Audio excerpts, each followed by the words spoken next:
Baudonnet. Bonjour François. Oui, bonjour William. Alors d'abord, ce qu'il faut dire, c'est que les monnaies locales, ce sont de vraies monnaies. Alors ça a une vraie valeur. Il existe d'ailleurs, vous allez le voir, de vrais billets. Et il y a également un certain nombre de principes. Tout d'abord, c'est que cette monnaie locale, comme son nom l'indique, elle n'est valable que localement. Alors en général, c'est effectivement dans une région, souvent d'ailleurs seulement dans une ville, et voire même d'ailleurs la plupart du temps dans une petite ville.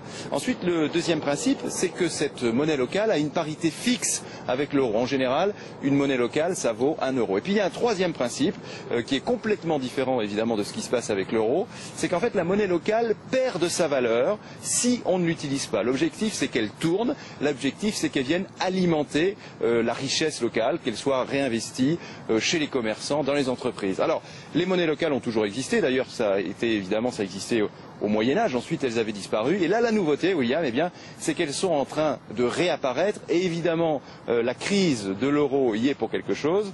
Je vous propose de partir en Italie, dans un village qui a créé sa monnaie locale.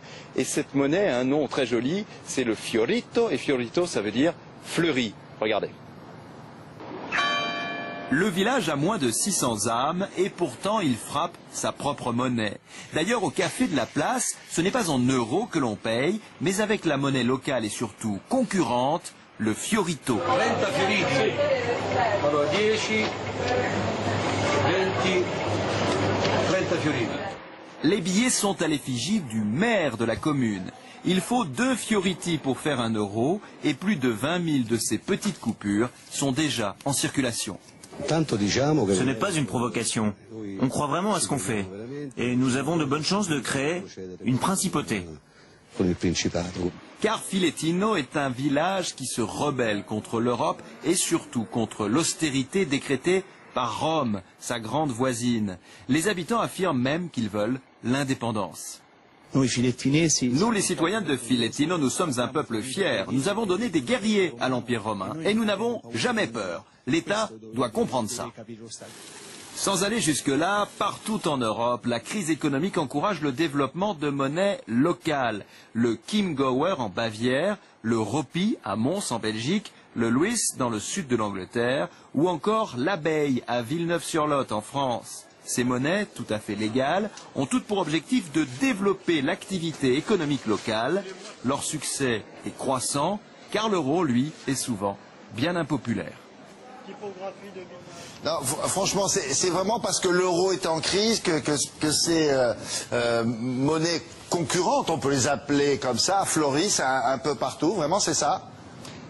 Alors la réponse c'est oui et non. Alors d'abord non parce que ça ne se passe pas que dans la zone euro. Regardez William, ce matin je vous ai amené un billet, une livre Lewis.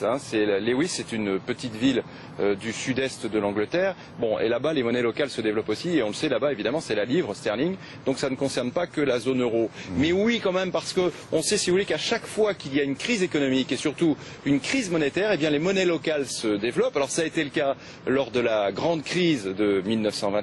Ça a été le cas aussi, par exemple, en Argentine à la fin des années 90. Et là, depuis 1 an et demi, les monnaies locales sont en train de se développer de nouveau avec la crise de l'euro. En fait, on a le sentiment, William, que les citoyens européens sont en train d'inventer la mondialisation, mais à l'envers. Oui, d'accord. Très bien. Merci beaucoup, François. À plus tard. Dis donc, c'est toujours en travaux, Bruxelles.